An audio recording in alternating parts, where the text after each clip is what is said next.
when we had ChatGPT become the big thing that it did in end of 2022, we had already that time first gone through a shift where there was a lot of hype, where generative AI had become really, really big and people were really thinking that it has become really an explosion, and there were new tools coming out every single week, if not every single day. But as and when we realized that people were misunderstanding and confusing a chatbot to being something that was conscious, even before AI started to do things, that was already a big challenge. And I'll give you an example. I gave another keynote in 2023, if I remember correctly, in Grand Cayman, where I talked about AI becoming your biggest companion, your biggest therapist. And 2025, according to Harvard Business Review, that was the #1 use case. Now, you may think as an enterprise, that's not my problem, but that's how your employees were already using chatbots. And this was before even agentic AI became a thing. The biggest shift that happened is actually with OpenClaw. So OpenClaw helped people really not only understand, people obviously wanted to use generative AI to do things, but they were not really able to do that much. With Gemini, with ChatGPT, with all of these chatbots, there was limiting to what they were able to do. But OpenClaw made that shift so real, built by one Austrian guy that obviously took the internet and the world by storm. That shift is what made people really start using agentic AI in enterprises. So the biggest shift that has happened is the shadow AI. It's the use of this agentic AI tools that employees started using in organizations and enterprises without even companies knowing about it. And surveys have even shown sometimes even senior leaders do that. So it's not just somebody low in the chain or the hierarchy or anything. So I think that's really where it started to become this letting AI agents loose in your infrastructure. Sometimes, and most of the times actually, with enterprises not knowing about it, with no shadow AI discovery, no corporate management, it has become a big challenge.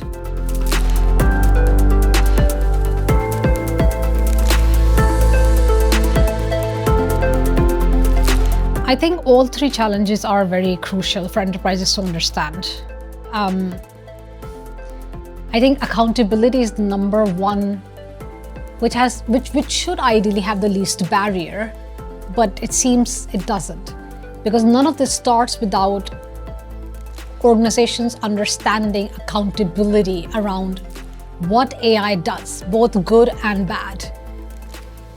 Unless you have that understanding, you can't start to ask the other questions around intent and identity, which is so crucial, because now AI agents are your employees. So your employees are both human and non-human. So just like human identities, you need to manage non-human identities with the right privileges, with the right scope.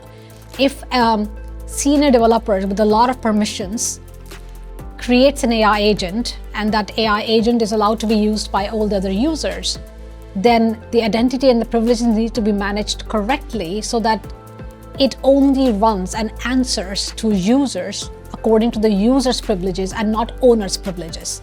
So that identity management is so crucial. And then on top of that, intent is very critical, because the biggest challenge with intent is what we have not seen before in other technology. No other technology, we need to worry about intent, because what we tell a computer will do exactly what we told the computer to do. But with AI agents, understanding the intent behind what it is doing is crucial to be able to not only, because if you think about identity management, it has to happen not only statically. It's not like you give an AI agent certain permissions statically at one time. Because AI agents can change their intent, because they can go out of their bounds, you need to be monitoring them continuously to be able to give them real-time access management. And these things can only happen when you understand and start looking into these challenges. But the biggest challenge, I think, still overall is accountability, because you do need to look into intent, you do need to have guardrails, you need to have controls against it. You need to do that also for identity and access management of non-human identities. But eventually, at the end of the day, human oversight and accountability is key, because we as humans are building these AI agents to serve us. Ultimately, a human is accountable. That, I think, is still the biggest challenge and will continue to be.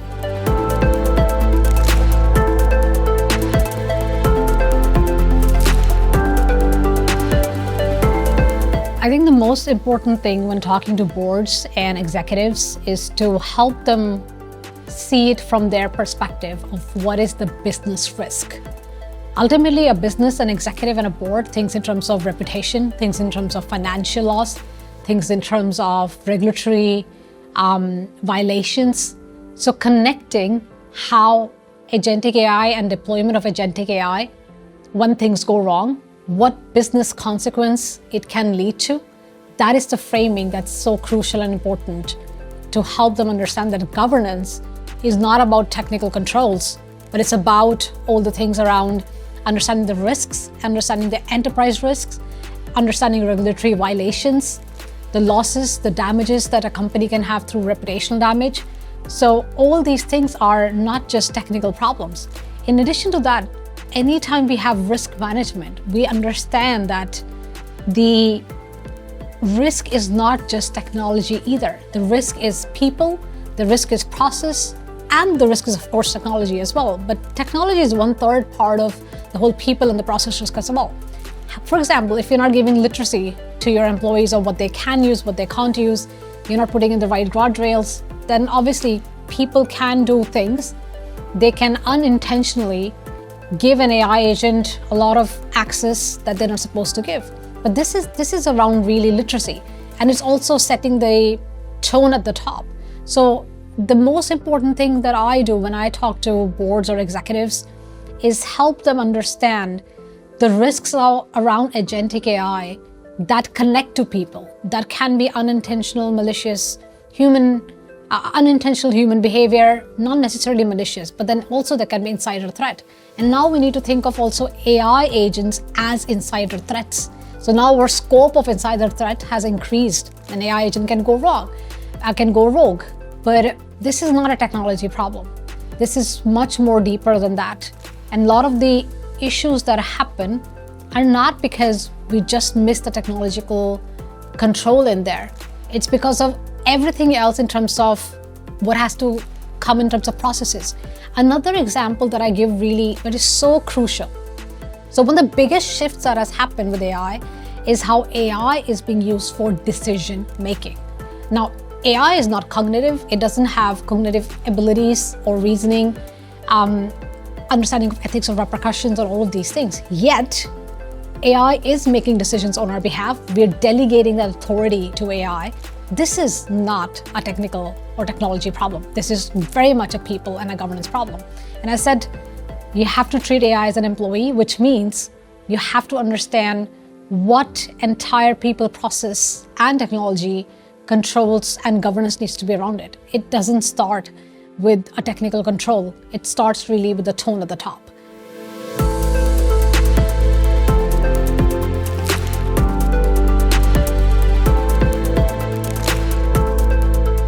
I think it's all three.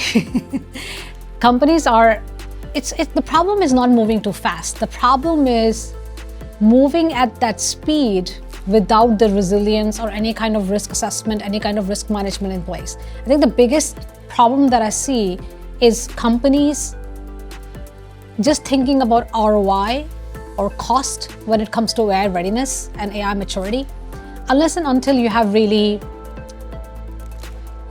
assessed the maturity of your organization in terms of the 5 pillars that I talk about, which is data, readiness and validation, strategy and leadership, culture and literacy, which is the 3rd one. 4th one is governance, policy and risk management. and the fifth one is controls and engineering. These 5 pillars are crucial for any organization to assess their AI readiness.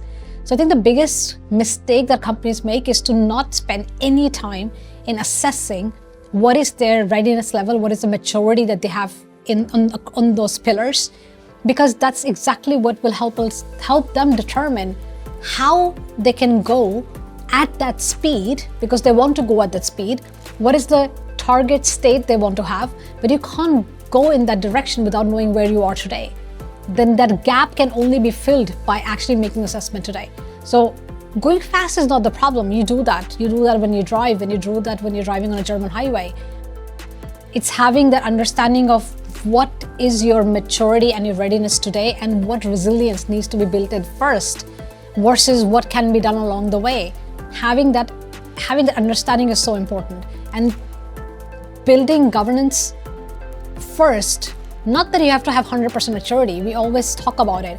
You're not going to go from 0 to 100% right away, but at least having some understanding of where you are today and bringing that level up phase-wise. Rome was not built in one day. You're not going to build your resilience in one day either, which is okay.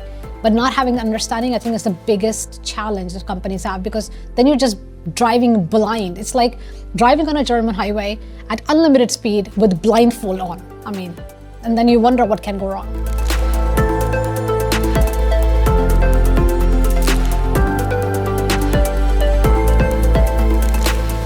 Literally assessing your AI readiness and maturity across the 5 pillars that I've been talking about. The 5 pillars, again, the data readiness and validation, the strategy and leadership, number 2. Number 3 is culture and literacy. Number 4 is governance, policy and risk management. And number 5 is controls and engineering. And I shared that in my keynote. If you go to monicatalkcyber.com, you will see a free AI readiness maturity assessment.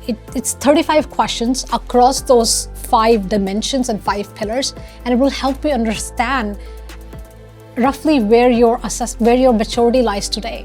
And it's so important. It takes less than 10 minutes, but then at least you can understand, okay, here you are the weakest. Here you are somewhere more mature. So if there is one thing that I would recommend you really do is to and you don't have to use my framework, you can use other frameworks as well, but it's important to use those pillars as the assessment framework anyway, because ROI and cutting cost is not the right or the only pillar in assessing your readiness and your maturity. So that's literally one thing I will tell every enterprise and organization to do today.